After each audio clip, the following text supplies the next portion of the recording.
11th math में सभी विद्यार्थियों का हार्दिक स्वागत है। विद्यार्थियों, अनुक्रम व श्रेणी के अंदर आज ये हमारा 5वां वीडियो लेक्चर है।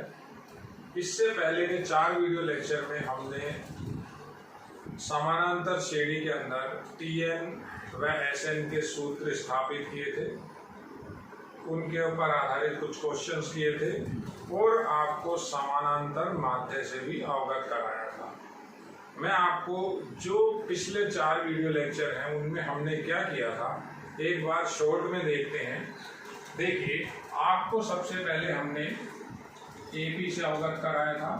AP के अंदर TN, AP के अंदर ही SN सूत्र स्थापित किए थे दोनों के, a + n - 1 × d n/2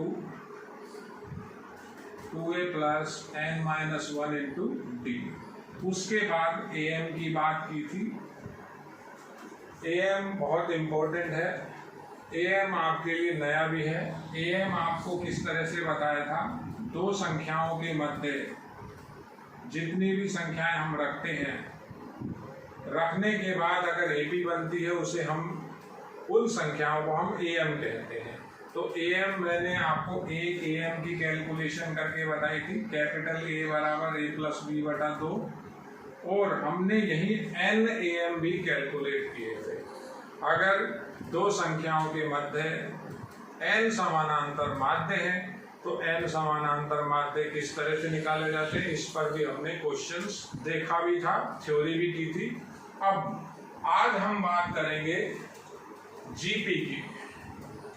गुणोत्तर श्रेणी अनुक्रम का एक प्रकार है, ये आपके लिए नया है। अभी AP के क्वेश्चन बचे हुए हैं। कोई भी बच्चा ये नहीं सोचे कि सर AP खत्म हो गई, अब सर GP पढ़ा रहे हैं तो AP के क्वेश्चन तो अभी बहुत कम कराए हैं। कारण क्या है, AP, GP और HP तीनों के क्वेश्चन मिक्स होकर के आते हैं, मिले जुले रूप में आते हैं। अगर मैं आपको अभी AP के क्वेश्चन कराऊंगा तो बच्चा क्लियर समझ जाता है कि AP ही चल रही है, AP के क्वेश्चन। हम एक बार GP भी देखेंगे, GP के क्वेश्चन करेंगे, फिर दोनों के AP के GP के क्वेश्चन मिक्स करके हम पढ़ेंगे। बुक में भी कई क्वेश्चन इस तरह से हैं जिसमें समानांतर श्रेणी और गुणोत्तर श्रेणी दोनों काम में ली हुई है। इसके बाद आपका अगला टॉपिक होगा इसी के अंदर हारात्मक श्रेणी। तो एक बार आप थ्योरी पर ज्यादा फोकस डालिए, थ्योरी को ज्यादा देखिए।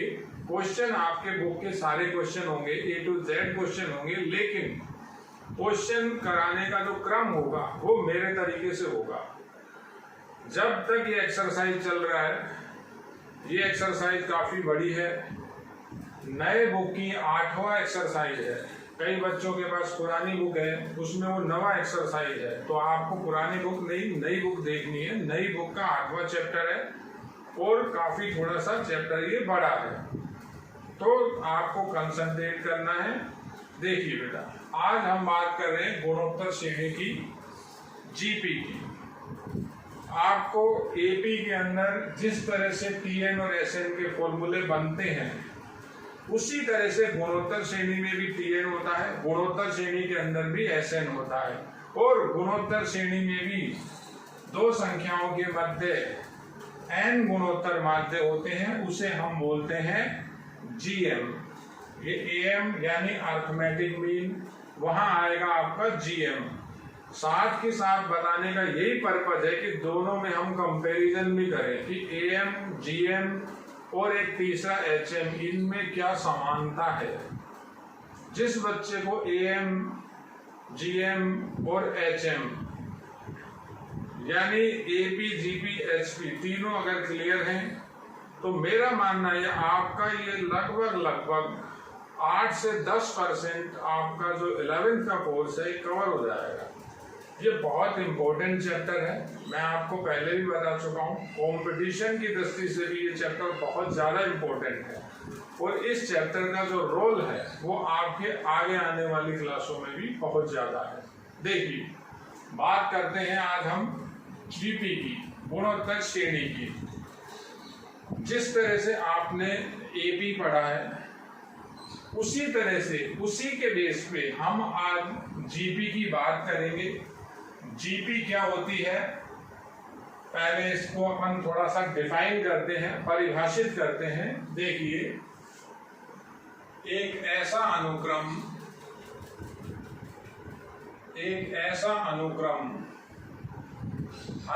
तीन प्रकार के होते हैं। मेनली अनुक्रम तो किसी भी तरीके से लिखा जाता है, लेकिन जो मेन अनुक्रम है वो तीन होते हैं, एपी, जीपी और तीसरा एचपी।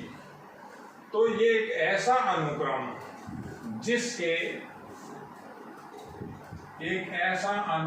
जिसके प्रत्येक पद में से, पहले को छोड़कर, जिसके प्रत्येक पद में से पूर्ववर्ती पद यानी पिछला, जस्ट प्रीवियस, प्रत्येक पद में पूर्ववर्ती पद का भाग देने पर, एपी में हमने घटाया था, यहां हमें भाग देना है। भाग देने पर एक समान संख्या प्राप्त हो,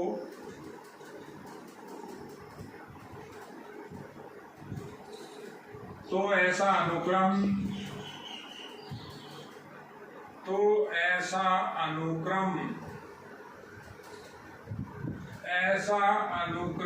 जीपी कहलाता है। वही की वही डेफिनेशन है जो डेफिनेशन हमने एपी में लगाई थी। एपी में आपको बताया था, एक ऐसा अनुक्रम जिसके प्रत्येक पद में से पूर्ववर्ती पद को घटाने पर, वहां घटाते हैं, घटाने पर समान संख्या प्राप्त हो, उसे एपी कहते हैं। और उस समान संख्या को हमने क्या बताया था, डी, सार अंतर। अब हमें भाग देना है। अगर भाग देने से समान संख्या प्राप्त हो रही है तो वो अनुक्रम जीपी कहलाता है। एग्जाम्पल देखें, 2, 4, 8, 16, देखिए बहुत सिंपल है, 32 अप टू 100। ये एक अनुक्रम जीपी का एग्जाम्पल है। रीजन क्या है, रीजन साथ साथ समझिए। रीजन क्या है, प्रत्येक पद में पूर्ववर्ती पद का भाग देना है। डिवाइड करेंगे, 4 में 2 का भाग लगेगा, 8 में 4 का, 16 में 8 का, 32 में 16 का, तो समान ही संख्या आएगी, सब इक्वल आएगी। वो समान संख्या क्या बन रही है, अभी कोई भी बने, आनी कैसी संख्या चाहिए, समान, इक्वल, 2 आई। तो ये जो समान संख्या है, इसको हम यहाँ पर सार्व अनुपात, अनुपात का मतलब भाग, वहां बोलते थे सार्वंतर। कंपैरिजन भी आपको समझना है, अंतर का मतलब होता है डिफरेंस। डिफरेंस से हमने डी लिखा था, जैसे 2, 4, 6, 8, 10, 12, ये एपी की बात, तो डी का मान यहाँ 2, यहाँ भाग देना है, सार्व अनुपात, कॉमन रेशियो। अनुपात का मतलब रेशियो, तो इसे हम आर बोलते हैं। जो समान संख्या प्राप्त होती है उसे हम आर बोलते हैं। आर का मान अभी यहाँ 2 है। ये गणितीय परिभाषा नहीं है, ये जैसे हम कोई भी डेफिनेशन लिखते हैं, जो डेफिनेशन लैंग्वेज में होती है वो कभी भी काम में नहीं आती। वो केवल कॉन्सेप्ट को बताती है, बच्चे को स्टडी कराती है कि इस तरह से हम उसको कैच करते हैं कि भाई ये आपका जीपी है, ये आपका एचपी है। मैथमेटिकल डेफिनेशन है आपकी, जैसे हमने यहाँ गणितीय परिभाषा पढ़ी थी। गणितीय परिभाषा को आपको समझना पड़ेगा। इसके अंदर गणितीय परिभाषा मेरी ऐसी थी, tn माइनस tn माइनस 1 करेंगे, प्रत्येक में से पिछले को घटाएंगे तो d आएगा।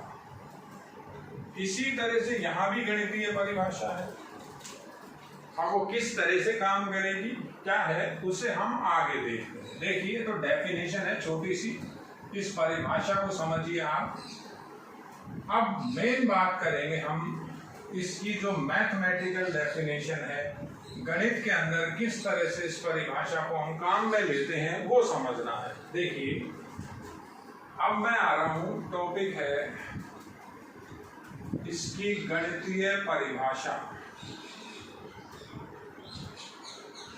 अगर आप और एग्जाम्पल समझना चाहते हैं कि जीपी दिखती कैसे है, दिखने में सब एक, तो जीपी आप ये लिखिए 5, 10, 20 कुछ ही लिखिए, होना क्या चाहिए।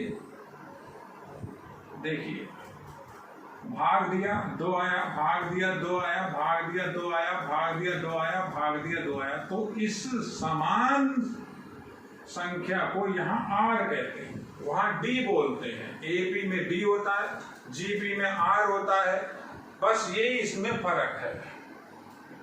यहां भी टीएन होगा, यहां भी एसएन होगा। जहां भी पदों की संख्या हम लगभग एन मानते हैं, वहां भी पदों की संख्या हम एन ही ले रहे हैं।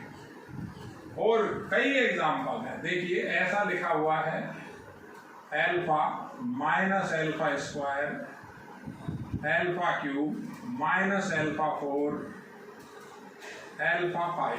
देखिए, ये अपन ने एक अनुक्रम लिखा है, ये अनुक्रम भी आपका क्या है, जीपी है। कारण क्या है, माइनस एल्फा स्क्वायर में मैं एल्फा का भाग देता हूं, माइनस एल्फा है। अब इसमें इसका भाग देना है, एल्फा क्यूब में माइनस एल्फा स्क्वायर का भाग दिया तो फिर माइनस एल्फा आया। इसमें इसका भाग लगेगा, माइनस एल्फा की पावर 4 में एल्फा क्यूब का भाग देंगे, अगेन आपका माइनस एल्फा आएगा। एल्फा की पावर 5 में आप भाग किसका दोगे, माइनस एल्फा की पावर 4 का, तो अगेन माइनस एल्फा आएगा। देखिए, प्रत्येक पद में पूर्ववर्ती पद का भाग दे रहे हैं, तो पूर्ववर्ती मतलब पिछले का भाग देना है। भाग देने से अगर समान संख्या आ रही है तो अनुक्रम आपका जीपी हो जाएगा, ज्योमेट्रिकल प्रोग्रेशंस हो जाएगा। देखिए, ये समान संख्या, ये समान संख्या, ये समान संख्या, ये जो समान संख्या आ रही है इसे हम सार्व अनुपात बोलते हैं, जिसको हम आर से लिखते हैं। यहां सार्वनुपात 2 आया। क्लियर है? गणितीय परिभाषा देखते हैं हम, बहुत इंपॉर्टेंट है ये चैप्टर वास्तव में समझने वाला चैप्टर है। देखिए, अब गणितीय परिभाषा की बात करते हैं, तो ये तो बेस डेफिनेशन है, बेस डेफिनेशन से ही सारी चीजें बनेगी। मैं ऐसा लिख रहा हूं, क्या लिख रहा हूं, यदि T1, T2, T3, T4 up to so on, Tn-2, Tn-1 और Tn, ये मैंने एक अनुक्रम लिखा है। इस अनुक्रम में n स्टेप है, पदों की संख्या n है। यदि कोई जीपी हो, ये अनुक्रम मैंने जीपी मान लिया। देखिए, गणितीय परिभाषा समझिए, बहुत इंपॉर्टेंट है। तो आपको यहां क्या करना है, किसी भी स्टेप में पीछे वाले का भाग देना है।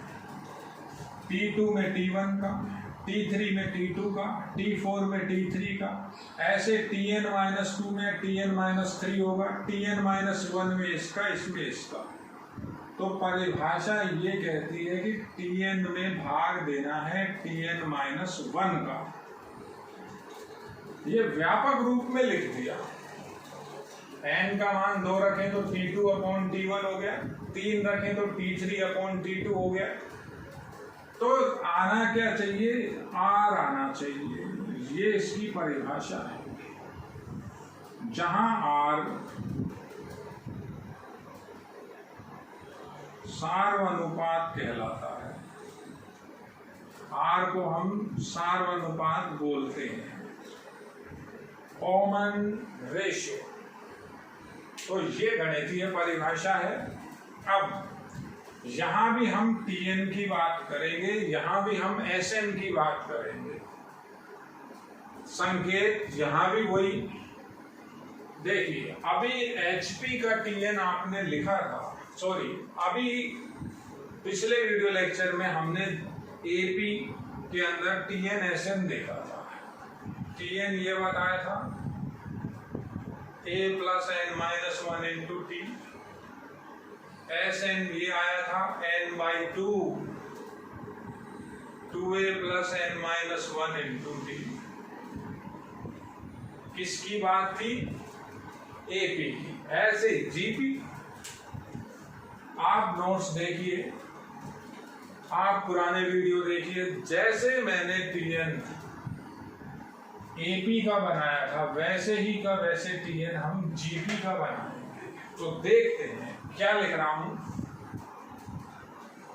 GP के Tn का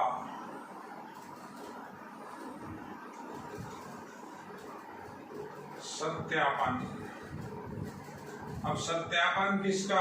GP के Tn का। तो बच्चा कहेगा सर पहले Tn तो लिखो, Tn जो आएगा हम उसको Tn मान लेंगे। देखिए कैसे करेंगे। माना T1, T2, T3, T4, Tn minus 1 Tn एक GP है, इसको मैंने GP मान लिया।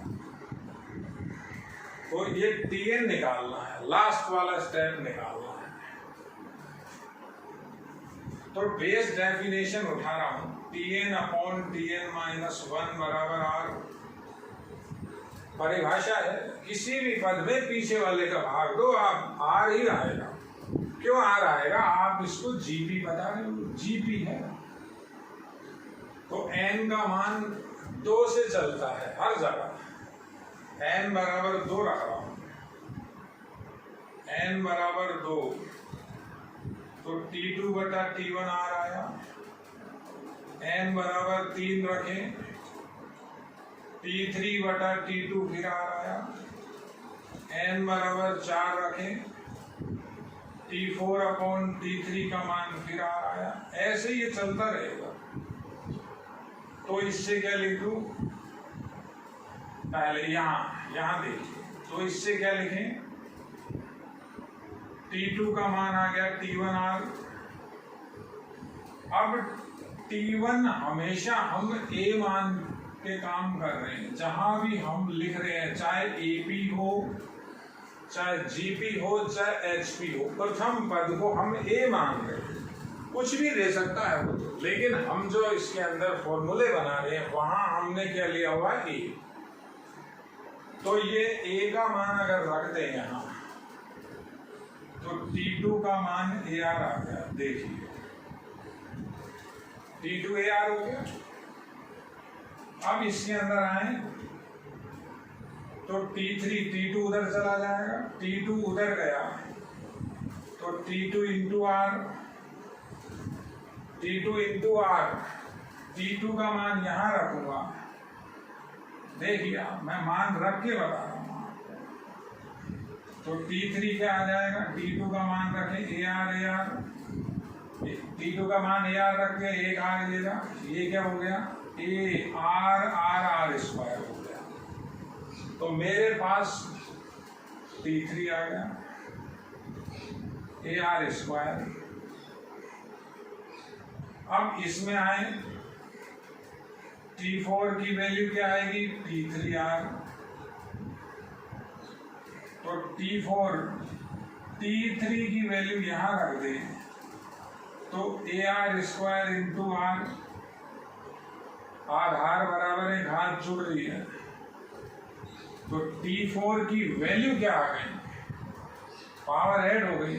T4 की वैल्यू आ गई हमारे पास AR की घात 3। देखिए आपको एक एक R बढ़ता हुआ दिखेगा। और आगे चलते हैं, इसको थोड़ा सा आप समझिए, बहुत इंपॉर्टेंट है। मैं आपको दोनों के अंदर कंपैरिजन करके बताऊंगा। ये चैप्टर वास्तव में एक चैप्टर है, पढ़ने लायक चैप्टर है, बहुत शानदार चैप्टर है। और जिस बच्चे को इस चैप्टर पे कमांड है, कमांड का मतलब A to Z आपको इस चैप्टर की नॉलेज है, सारी चीज़ों से आप परिचित हैं, तो ये मान के चलिए आपको 11th के अंदर या आगे की क्लासों में मैथ आपकी हमेशा स्ट्रॉन्ग रहेगी। देखिए आगे इसी की बात करते हैं। अभी AP की बात हम कर चुके, एक बार हम GP पे आ चुके हैं। गणितीय परिभाषा मैंने आपको बता दी। हम अब TN के लिए काम कर रहे हैं। ऐसे ही चले तो T5/T4 करेंगे तो फिर R आएगा। तो T5 की वैल्यू T4R हो जाएगी।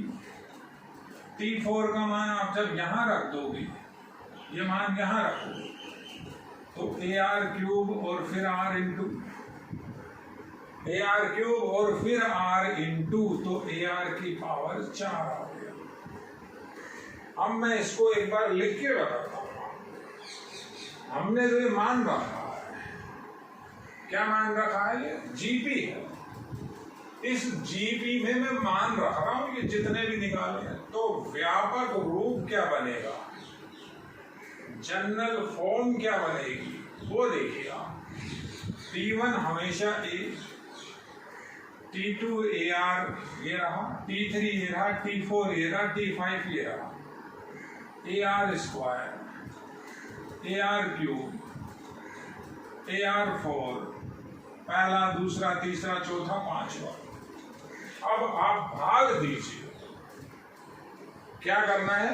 भाग देना है किसी भी स्टेप में। ये पहला है T1, T2, T3, T4, T5 चलता रहेगा। भाग देता हूं आगे वाले में पीछे वाले का, जस्ट पीछे वाले का, जस्ट प्रीवियस, तो R ही आ रहा है। देखिए,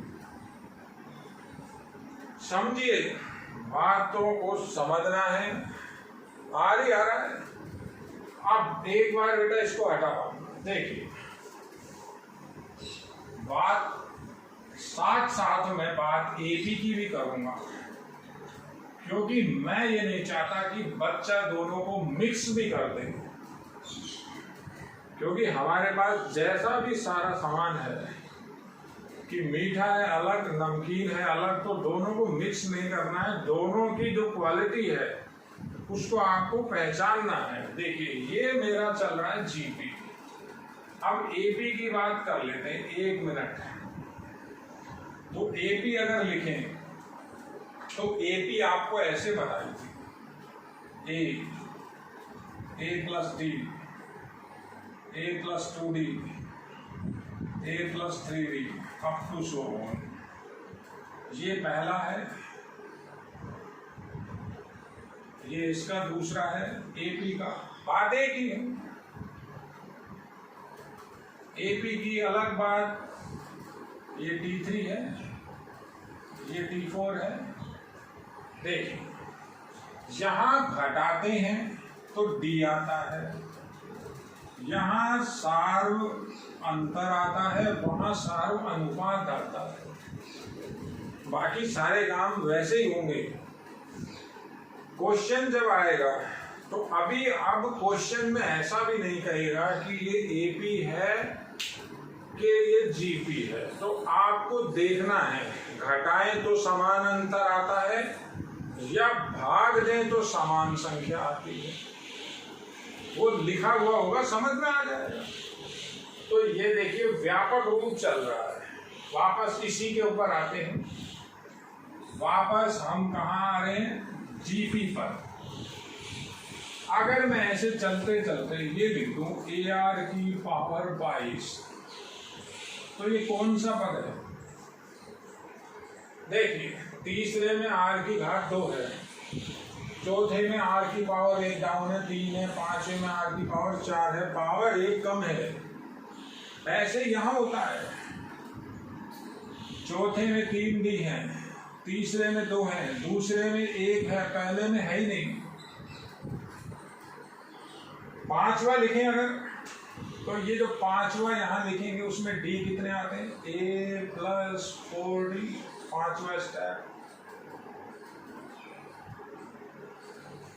तो उधर तो डी कम होता है, एक डी कम, और उधर एक आर कम होता है। आर पावर में है, आर की पावर 1 डाउन। तो ये आपका स्टेप है T21, T23, sorry, are 1 down में। हमें क्या चाहिए, हमें Tn चाहिए। Tn चलता रहेगा, तो अब Tn क्या होगा, ऊपर क्या लिखें, 23 है तो 22 लिखे, 5 है तो 4 घात लिखी, 4 है तो 3, 3 है तो 2, 2 है तो 1, 1 है तो 0। तो Tn हो गया AR, पावर कितनी R की, n-1। ये व्यापक रूप भी लिख दिया मैंने, और साथ ही साथ हमने फॉर्मूला भी बना लिया। Tn का सूत्र आ गया हमारे पास, AR की पावर n-1। तुलना करने से आया है ये। Tn किसका है, Gp के लिए है। अभी AP का Tn अपन अगर लिखें तो उसको भी Tn से ही लिखते हैं, A + n-1 × B। देखिए, R की पावर n-1, दोनों में A है, इसमें D है, उसमें R है। Tn दोनों को एक साथ समझ लेना। देखिए, तो Tn तो आपका हो गया ये। अब इसी के अंदर हम आगे बात करते हैं Sn की। मैंने आपको Sn वहां भी बताया था, AP का Sn भी हम पढ़ चुके। अब Sn किसकी, Sn हम बात करेंगे Gp के।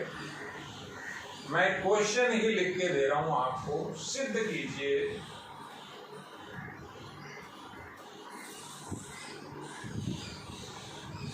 गुणोत्तर श्रेणी के n पदों का योगफल। अब ये n पद 1 से चालू होते हैं, कहीं कहीं ऐसा भी होता है प्रथम n पद या n पद, एक ही बात है। n पदों का योगफल Sn से व्यक्त करें, इसका भी संकेत Sn ही है। तो दोनों Sn, वो Sn AP का आएगा, ये Sn Gp का आएगा। किसी का नाम महेश कुमार शर्मा, तो ये नाम किसी दूसरे का भी हो सकता है, लेकिन फर्क कहीं ना कहीं आ जाता है। तो सिद्ध क्या करवा रहा है, Sn बराबर, सिद्ध कीजिए गुणोत्तर श्रेणी के n पदों का योगफल Sn से व्यक्त करें, तो Sn का मान R की पावर n-1 अपॉन R-1, ये आपको सिद्ध करना है। अब आपको ये भी मालूम है, गणित है, 0 से भाग नहीं लगता, तो R का मान 0 नहीं, 1 नहीं हो सकता। तो R बराबर 1 हो गया तो नीचे 0 आ जाएगा, इसलिए R का मान 1 होता ही नहीं। R का मान 1 नहीं होगा, अब क्यों नहीं होगा, समझना, बात समझिए। देखिए मैं ये लिखा 3 3 3 3 3 और 3, ये अनुक्रम है। तो ये कौन सा अनुक्रम है? अब कई बच्चे कहते हैं कि सर ये एपी भी है और सर ये जीपी भी है। मैं उस बच्चे से पूछता हूं क्यों है, तो कहता है कि सर एपी में अगर एपी मानते हैं तो डी का मान यहाँ 0, डी 0 हो सकता है, बिल्कुल हो सकता है। और आप जीपी मानते हो तो आर का मान 1, लेकिन जीपी में इसका जब योग करूंगा तो सूत्र ये रहा, तो इससे इसका योग नहीं होगा। बात समझे पहले आप, सूत्र सवाल तो मैं वहां लिखा हुआ है, कर देंगे। देखिए अब इसका योग करना है। अब बच्चा कहता है साहब सीधे जोड़ लो ना, ये 9 और ये 9 18। तो जोड़ना सीधा नहीं है बेटा, सूत्र लगा के जोड़ना। एस एन का सूत्र लगाओ, एपी का एस एन। देखिए एस एन हुआ n बटा 2, 2a plus n minus 1 into D. 18 लाना, जोड़ के आना चाहिए, 18 आना चाहिए। 9 और 9 18, जोड़ रहा हूँ 6 बने, तो S6 बराबर 6 बटा 2, 2a करूँगा 6 हो जाएगा, n माइनस 1 करूँगा 5 हो जाएगा, गुना करूँगा d से, d तो 0 है भाई, तो S6 का मान आया 3, 6 प्लस 0 18 आ गया। अब यही सूत्र अगर यहां लगा दें, ये भी एसएन का सूत्र है, सत्यापित तो भी करेंगे बाद में। तो ये S6 बता रहा है इसका, A का मान 3, R का मान आप 1 बता रहे हो, 1 की पावर 6 माइनस 1 बटा 1 माइनस 1, ये तो 0 बटा 0 रूप आ गया। अभी आपको ये 0 बटा 0 रूप बाद में बताएंगे। अनिर्धार्य रूप होता है, आप ये मान के चलिए 0 से भाग लग रहा है, भाग लगता नहीं, 18 नहीं आ रहा, हमको लाना तो 18 है, यानी इस एसएन के अंदर आर का मान 1 नहीं होता। तो ये जो श्रेणी, ये जो अनुक्रम लिखा हुआ है, ये एपी तो है, जीपी नहीं है। जीपी क्यों नहीं है? क्योंकि आर 1 नहीं हो सकता। आर का मान 1 हो गया तो सूत्र ही गलत हो गए। तो आर बराबर 1 रखा तो 0 से भाग, आर का मान 1 कभी भी नहीं होगा। गुणोत्तर श्रेणी में सार्व अनुपात आर का मान 1 नहीं होता, ये समझिए। अब सत्यापन करते हैं। देखिए सत्यापन कैसे करेंगे, मैंने अभी आपको एपी के अंदर भी n पदों का योगफल किया था। n पदों का योगफल वहां हमने जो किया था, तो वो भी आपको समझना है। n पद है, n पद ये है, लिख रहा हूं देखो,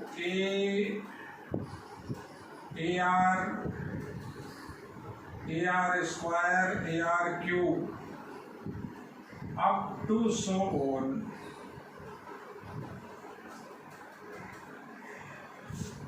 ये तो लास्ट में लिख दिया ARN माइनस 1, अंतिम पद लिख दिया TN, ये रहा TN अंतिम। इससे पहले भी तो होगा ये, इससे पहले का एक और लिखते हैं AR की पावर n माइनस 2, इस सब का जोड़ करवा, इस सब के जोड़ को उसने संकेत बता रखा है, Sn से व्यक्त किया जा सकता है, Sn लिख दिया। क्लियर है बिल्कुल। अब जोड़े कैसे? हमारे पास कोई सा भी रूल नहीं है जोड़ने का, मुझे योग करना है तो किस तरह से जोड़ूंगा, थोड़ा सा समझना है बेटा। हम क्या कर रहे हैं, इसी समीकरण को मैंने एपी में इसी को उल्टा करके लिखा था, देखिए आप पुराने वीडियो में देखिए, इस ऐसे ही जोड़ा था, ए प्लस डी, ए प्लस 2d ऐसे जोड़ा था और अनुक्रम को रिवर्स करके लिखा था, जोड़ दिया था, स्तंभ आपस में जुड़ गए थे तो डी से डी सब कट गए थे, ए प्लस टी एन, ए प्लस टी एन, ए प्लस टी एन, ए प्लस टी एन चला था एन बार, एन इंटू ए प्लस ऐसा आ गया था वहां, एस एन का मान एन इंटू ए प्लस टी एन। तो हमने क्या कर दिया था, यहाँ 2Sn बन गया था जब हमने इसको जोड़ा था, तो n का Tn का मान रख दिया था, 2 से भाग दे दिया था। अब यहाँ थोड़ा सा तरीका दूसरा हो गया, टेक्निक चेंज हो गई। क्या कर रहा हूं, इसी समीकरण को r से गुणा कर रहा हूं,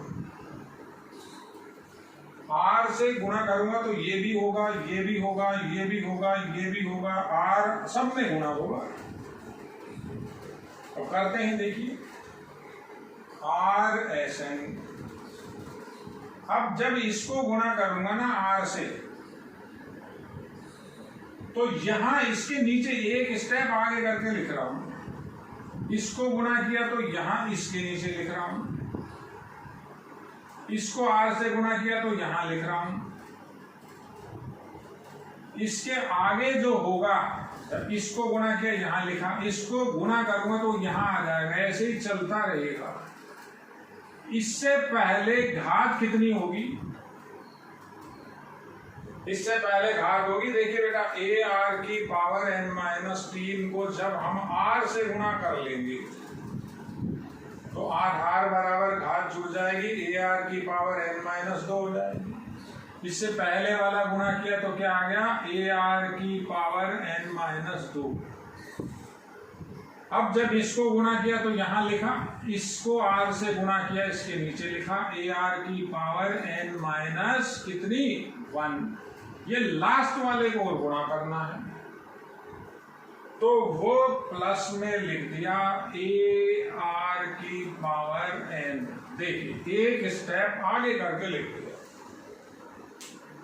इसी समीकरण को जो योगफल है उसी को r से गुणा कर लिया, एक स्टेप आगे करके लिख दिया। इससे क्या फर्क पड़ रहा है, अब फायदा क्या होगा, अब जोड़ दो, अब एक बार घटा दो, जोड़ेंगे नहीं तो ये माइनस, ये माइनस, ये माइनस, ये माइनस, ये माइनस, ये माइनस, ये माइनस और ये माइनस। देखिए घटा रहा हूं, सूत्रों का सत्यापन बेटा इग्नोर नहीं करना है। कई बच्चे सोचते हैं कि हमें सूत्र से क्या मतलब, कैसे आया, हमें तो सूत्र याद करना है। अगर आप सूत्र को ही याद करने बैठ गए तो जो लॉजिक होता है, जो कॉन्सेप्ट होते हैं, जिनसे माइंड चलता है, वो आपका बेटा विकसित नहीं होगा। सूत्रों का सत्यापन जो बच्चा समझता है, जो बच्चा थ्योरी में ध्यान देता है, किस टीचर ने थ्योरी कैसे पढ़ाई है, उसको क्या उसको जो थ्योरी पढ़ाई वो क्लियर है। अगर उस बच्चे को थ्योरी क्लियर नहीं हो रही तो मेरा मानना ऐसा है, आगे आप क्वेश्चन आंसर में आपको दिक्कत ही आएगी, क्योंकि आप क्या कर रहे हो, आप सूत्रों के बेस को, सूत्रों को रट्टा लगा करके क्वेश्चन करना चाहते हो। तो ये हायर मैथ हो गई है, ऐसा छोटी क्लासों में होता है, इतना तो 10वीं में भी नहीं होता बेटा। कई चीजें आपने वहां भी कॉन्सेप्ट लगाए हैं, वहां भी माइंड को काम में लिया है। कैलकुलेशन एक अलग चीज होती है मैथ के अंदर। अगर किसी बच्चे की कैलकुलेशन थोड़ी सी वीक है, मेरे पास अभी एक पेरेंट्स ने कॉल किया था कि सर मेरे बच्चा चीजें तो सारी समझ लेता है उसको सब कुछ समझ में आ रहा है, लेकिन सर उसकी स्पीड कम है, उसकी कैलकुलेशन कम है। तो मैंने उसको यही कहा था कि सर ये कोई मैटर नहीं है, बच्चे की जो कैलकुलेशन है हर लेवल के बच्चे की अलग अलग होती है। मैं खुद की बात करूं तो मेरी भी कैलकुलेशन वीक है। कैलकुलेशन वीक होना एक अलग बात, कैलकुलेशन मतलब गुणा भाग जो करते हैं कोई फटाफट कर देता है, हम सावधानी से करते हैं इसलिए धीरे करते हैं, तो वो कोई मैटर नहीं है। आपको ध्यान कहाँ देना है, आपको थ्योरी पे ध्यान देना है, थ्योरी समझ में आनी चाहिए, सूत्र आपको अपने आप याद होंगे। कैलकुलेशन आपकी चाहे 2-5 मिनट ज्यादा लगता है।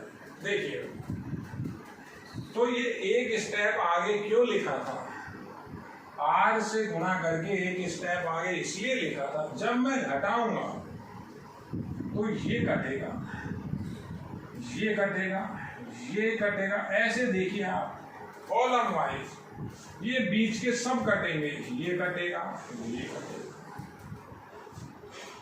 सब कट जाएंगे। बचेगा कौन, कौन बचेगा, एक ये बचेगा, क्योंकि इसके नीचे कुछ भी नहीं है, इसके नीचे तो 0 है एक तरह से, ये मान लीजिए।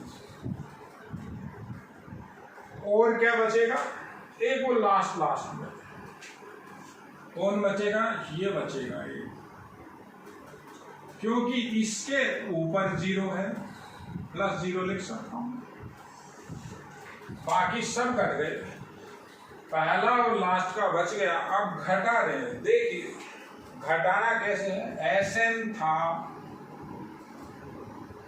माइनस कर लिया हमने, Rsn ऐसे ही घटेगा,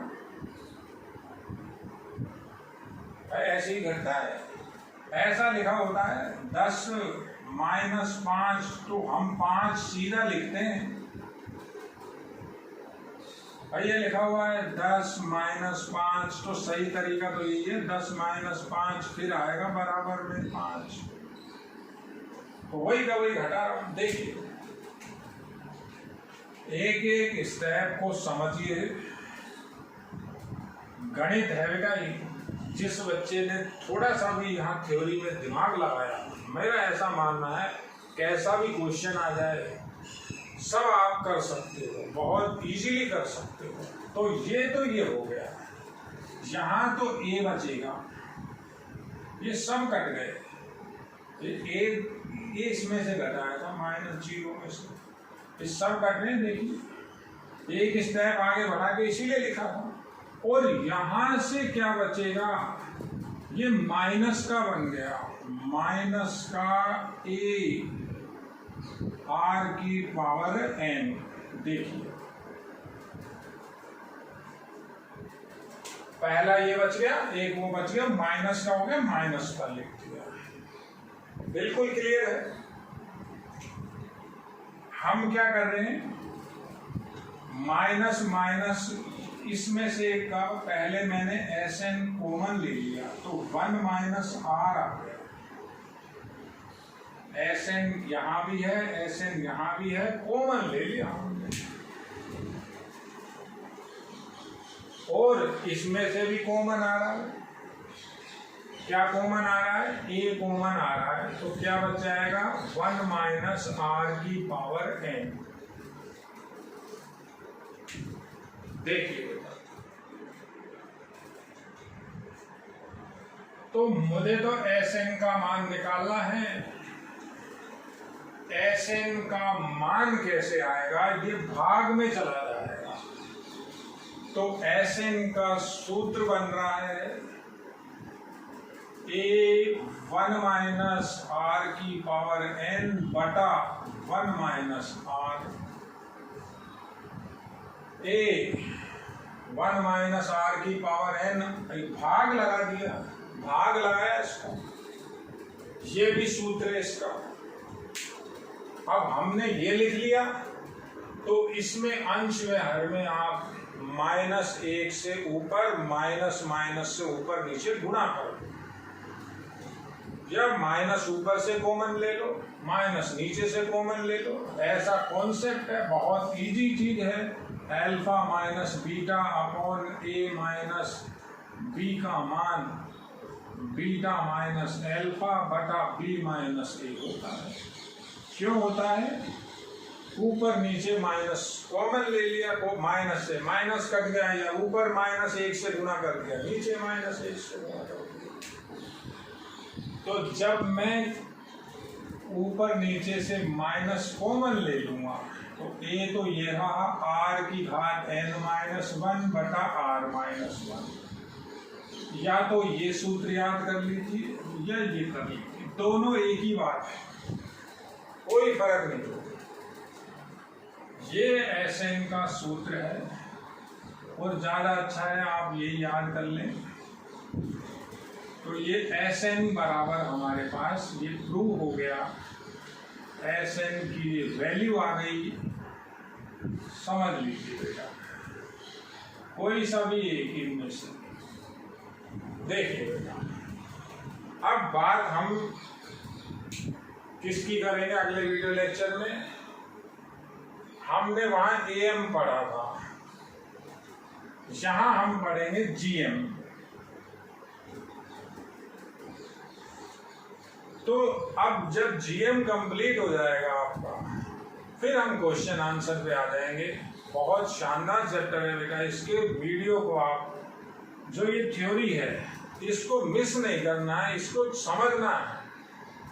और इसके आपको नोट्स मैं भेज रहा हूँ, नोट्स बनाइए। देखिए बेटा, आज के लिए इतना ही, धन्यवाद।